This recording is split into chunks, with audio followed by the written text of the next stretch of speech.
Selamat siang Artenesian. Episode kali ini, ketiga host kita akan mengeksplor Jakarta. Nah, hari ini Artenesian akan diajak Oris jalan sore di Cikini, makan gado-gado legendaris bareng Yasmin, dan naik beca keliling Jakarta bersama Isa. Yuk ikutin perjalanannya.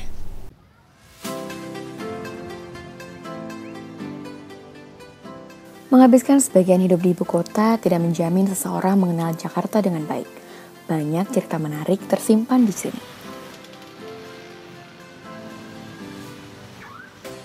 Mengenal Jakarta bisa dilakukan dengan banyak hal. Salah satunya adalah mengunjungi tempat-tempat bersejarah. Kota metropolitan ini tidak hanya menjadi pusat pemerintahan, tapi juga kota yang menyimpan sejuta sejarah.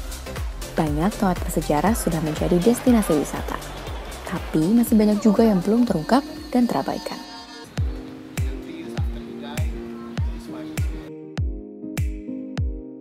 Nah, sore ini saya mau ikut walking tour bersama Jakarta Good Guide. Jakarta Good Guide menawarkan pengalaman dan cara yang berbeda untuk mengenal kota Jakarta. Dengan berjalan kaki, kita nggak perlu khawatir terkena macet di jalan. Rute perjalanan yang saya pilih adalah Cikini. Perjalanan dimulai dari kantor pos Cikini. Di sini saya nggak sendirian, ada belasan peserta tour dan satu orang pemandu yang siap menemani. Sekilas kantor pos Cikini tampak seperti kantor pos lainnya. Tapi Artenesian tahu nggak cerita di balik warna oranye yang melekat dengan kantor pos? Ternyata warna ini dipilih sebagai identitas kantor pos yang identik dengan Belanda, negara yang pertama kali mengenalkan sistem pos di Indonesia.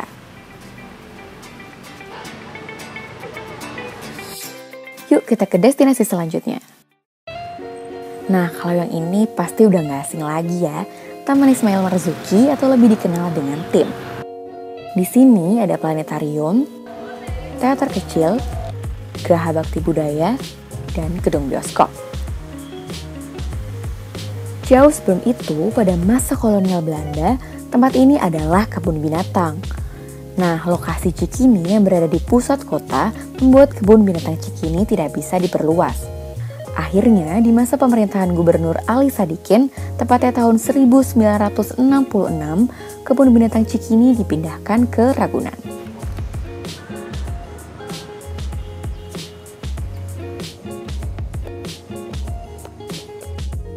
Jalan sedikit dari TIM, kita akan menjumpai toko es krim Canan.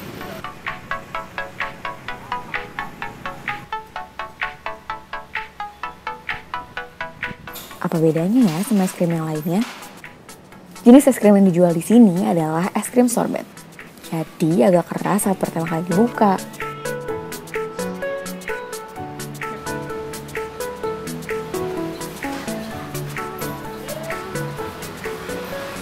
Nah, Artenesian, es krim Canang ini tuh udah legendaris banget loh dari tahun 1991. Nah, sekarang kita cobain rasa apa yuk.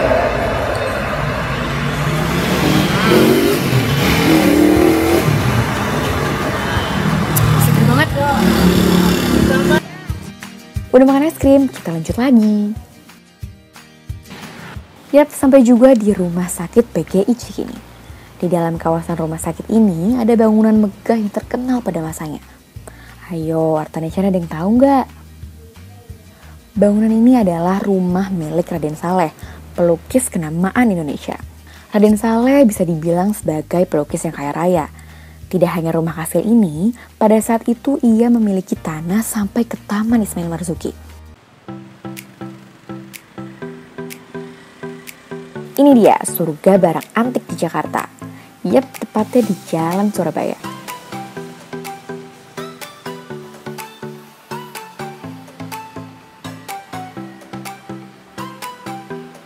Sintik, patung, sampai kamera antik ada nih di sini.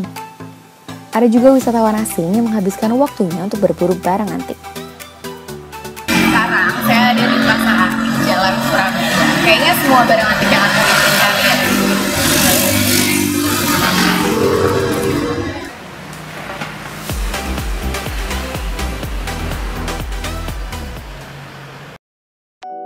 Langit mulai gelap dan Jalan Surabaya menjadi tujuan terakhir saya dan teman-teman dari Jakarta Good Guide.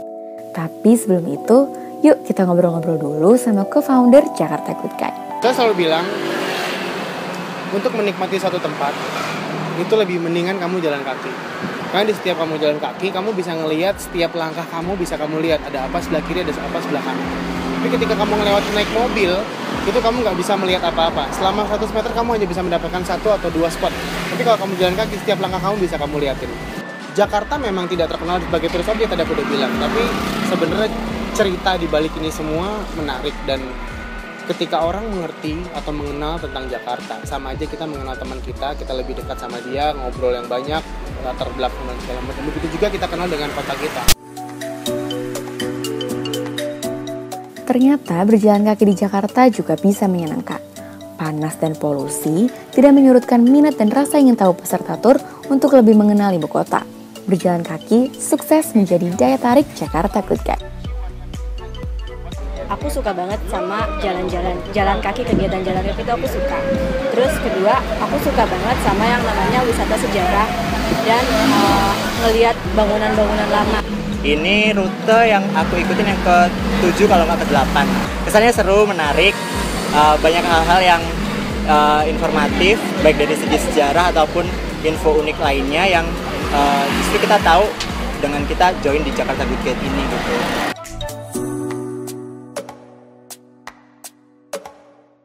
Basically ini free walking tour, tapi kita nggak berani mengatakan ini free. Karena kita takutnya orang kalau udah free, orang datang, habis itu orang pulang. Nah, sedangkan secara global, free walking tour itu adalah biasanya mereka akan mengasih tips di akhir dari tour atau apresiasi lah kurang lebihnya gitu. Meski lelah berjalan kaki sejauh kurang lebih 3 km, semuanya terbayarkan dengan pengalaman seru melihat sisi lain Jakarta. Berjalan kaki menjadi cara unik untuk menyelami Jakarta. Berusaha mengenal sang ibu kota dengan segala cerita di baliknya. Karena Jakarta, kota metropolitan sejuta cerita.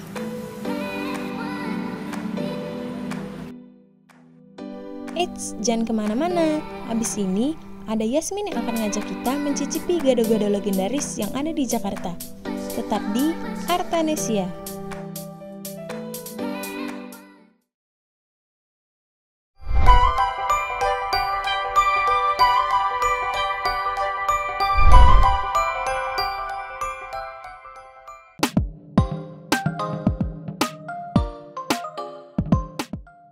Halo Artanesian, hari ini saya akan mengajak Artanesian mencicipi gado-gado legendaris di Jakarta. Yuk ikut saya! Nah, Artanesian, sekarang saya udah sampai nih di tempatnya. Ini dia, gado-gado Bonbin. Saya penasaran banget sama kisah dan cerita dan rasanya juga dari gado-gado ini. Yuk kita masuk. Pak Hadi adalah pemilik gado-gado Bonbin generasi kedua.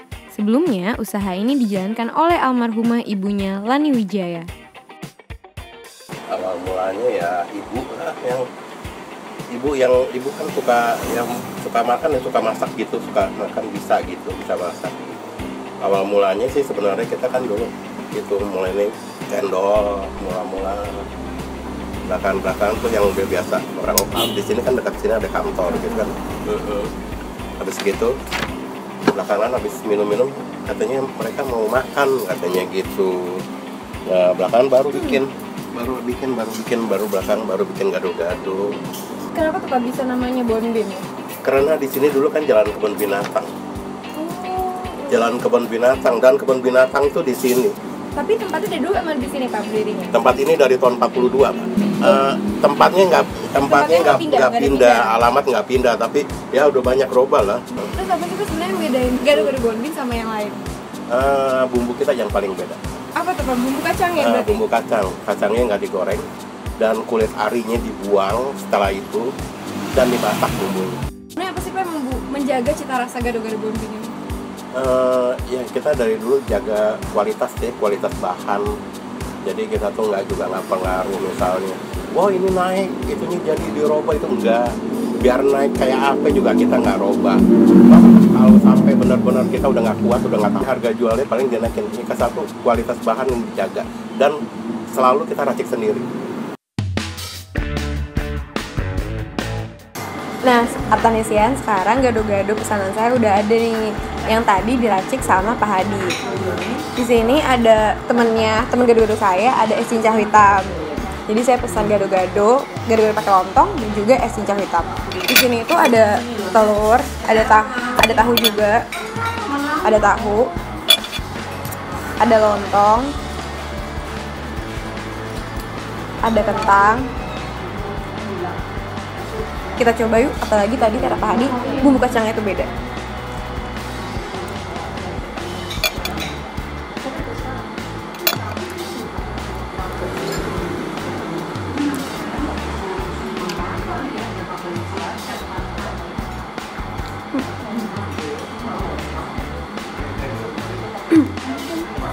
Jadi ternyata emang beda banget. Bumbu kacangnya itu kerasa kalau misalnya kacangnya udah dimasak dulu. Jadi dia memang nggak mentah kayak gado-gado yang lain, dan beda banget. Lontongnya juga lembut. Jadi perpaduan semuanya tuh sayur-sayurnya sama bumbu kacangnya tuh oke banget. Cuma karena bumbu kacang ini manis nih, Artanesian, jadi karena saya orang suka pedas, saya mau tambahin sambal. Jadi ada sambal juga nih. Sambalnya dikasih banyak.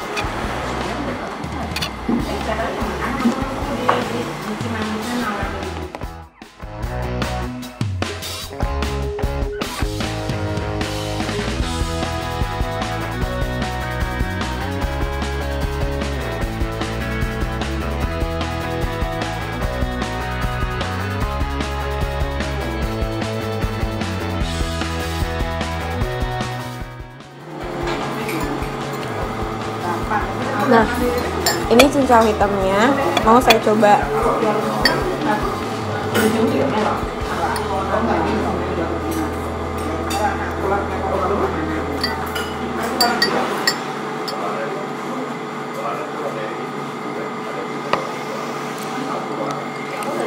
Artanesian, ternyata cincau hitamnya itu cincaunya sendiri itu lembut dan airnya nggak gitu manis.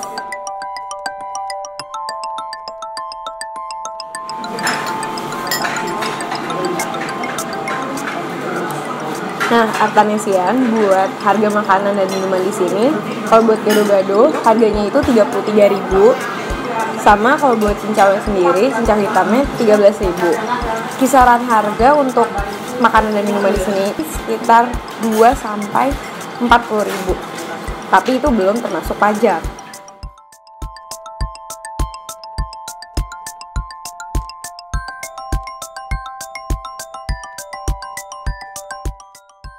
Lalu bagaimana tanggapan pelanggan tentang gado-gado Bonbin? Sering. Udah nggak bisa dihitung lagi, terlalu sering. Baru kali ini. Suka semuanya. Ininya kan fresh, sayurannya Bersih, enak. Pokoknya ngenyangin.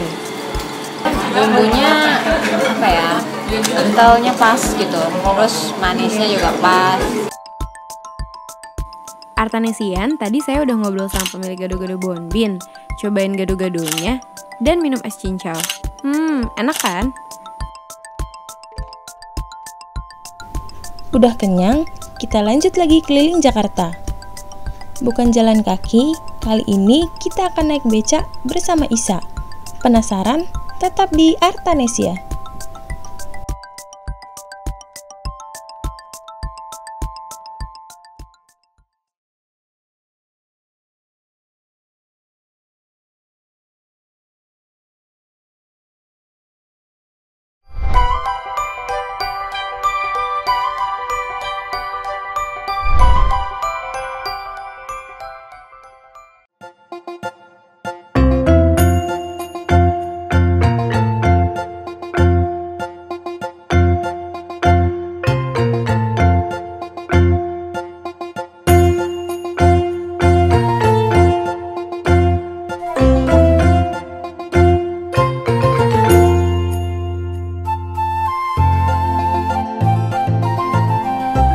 Artanesian, kemajuan teknologi membuat kita memiliki banyak pilihan untuk menaiki moda transportasi.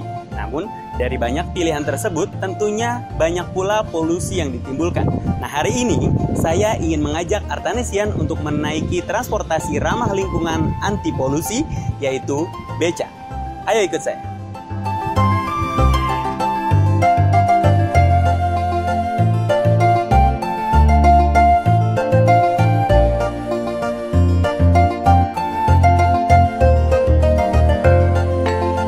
Artanesian, kini saya sudah bersama Pak Ajis ya.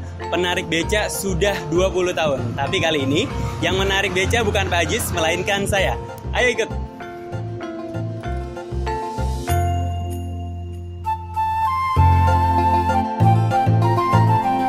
Artanesian, ternyata di tengah kemajuan transportasi seperti ojek online, taksi, dan lain sebagainya, becak masih eksis bertahan di ibu kota loh. Jakarta menjadi saksi di mana becak masih menjadi transportasi pilihan di pinggiran kota Jakarta. Salah satunya becak yang dikayuh Bapak Ajis ini. Ia sudah 20 tahun lebih bekerja sebagai tukang becak. Selama itu pula, Bapak Ajis tetap bertahan dari para penertib ibu kota. Meski sembunyi-sembunyi, Bapak Ajis dan teman-temannya tetap beroperasi. Namun, kini badai itu telah berlalu. Awal tahun 2018, angin segar menghampiri tukang becak seperti Bapak Ajis ini. Gubernur Anies Baswedan mengizinkan kembali becak yang sudah ada untuk beroperasi beberapa rute khusus di Jakarta. Saya pun mencari tahu sejauh apa perubahan yang disarankan Bapak Ajis ini. Ya, Artanesian, setelah tadi saya narik becanya Pak Ajis, saya masih bersama Pak Ajis yang sudah 20 tahun menarik beca, betul Pak? Ya, Pak Ajis, kita ngobrol-ngobrol sebentar ya Pak Ajis ya. Saya mau tanya, tantangan tukang beca saat ini itu apa sih Pak Ajis? Kalau dulu kan dikejar-kejar Satpol PP waktu dilarang, kalau sekarang tuh apa Pak? Kalau sekarang saya merasa tidak ada tantangan. Karena tantangan satu-satunya yaitu operasi beca yang digaruk sama Satpol PP. Sedangkan sekarang Bapak Gubernur telah memberi kesempatan kepada kita bahwa beca boleh beroperasi lagi walaupun di kawasan tertentu. Oh begitu. Kalau dikatakan Pak, beca itu kendaraan tidak manusiawi, bagaimana menurut Bapak? Menurut saya itu nggak benar. Karena beca adalah jiwa penolong. Beca adalah ramah lingkungan. Dan beca itu untuk siapapun orang yang tanya pasti sama tukang beca. Maksudnya tanya alamat pasti sama tukang beca. Dan tukang beca juga tidak pernah menyalahkan kepada orang yang bertanya itu. Begitu. Kalau dikatakan narik beca itu capek, itu setuju Pak? Kalau saya, kalau orang nyari duit itu kayaknya nggak ada orang yang nggak capek. Semua orang nyari duit itu capek, pasti capek. Oke, baik. Terima kasih banyak Pak Ajis. Segitu aja dulu ya. Iya. Bersama Artanesian. Kita narik lagi Pak Ajis ya? Iya. Oke, siap. Ayo kita narik lagi Pak. Siap. Oh, dilepas dulu. Sip. Beca memang tidak digunakan lagi untuk berkeliling ke tempat yang jauh. Beca kini lebih banyak digunakan ibu rumah tangga dan anak sekolahan. Karena dari dalam ke depan masih lumayan jauh. Kalau jalan, dan kalau ojek online semua kaca juga dong pulang beca, ya kan? Karena yang terjangkau lah ini. Beca memang sempat dilarang pada tahun 1988. Pemprov Jakarta pada saat itu mengeluarkan perda dilarangnya beca karena beca dianggap sebagai biang kemacetan, simbol ketertinggalan kota, dan alat angkut yang tak manusiawi. Tak bisa dipungkiri, becak memang masih ada yang membutuhkan. Namun, dalam penerapannya perlu diatur demi mencegah kemacetan yang dapat terjadi. Sampai jumpa di Artanesia episode selanjutnya.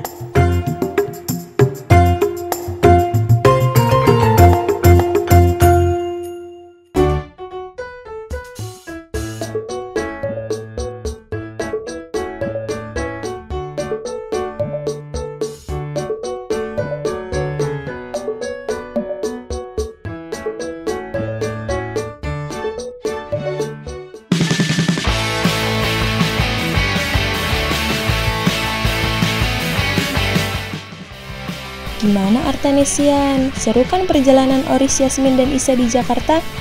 Episode selanjutnya, mereka akan kembali dengan cerita seru dari Yogyakarta.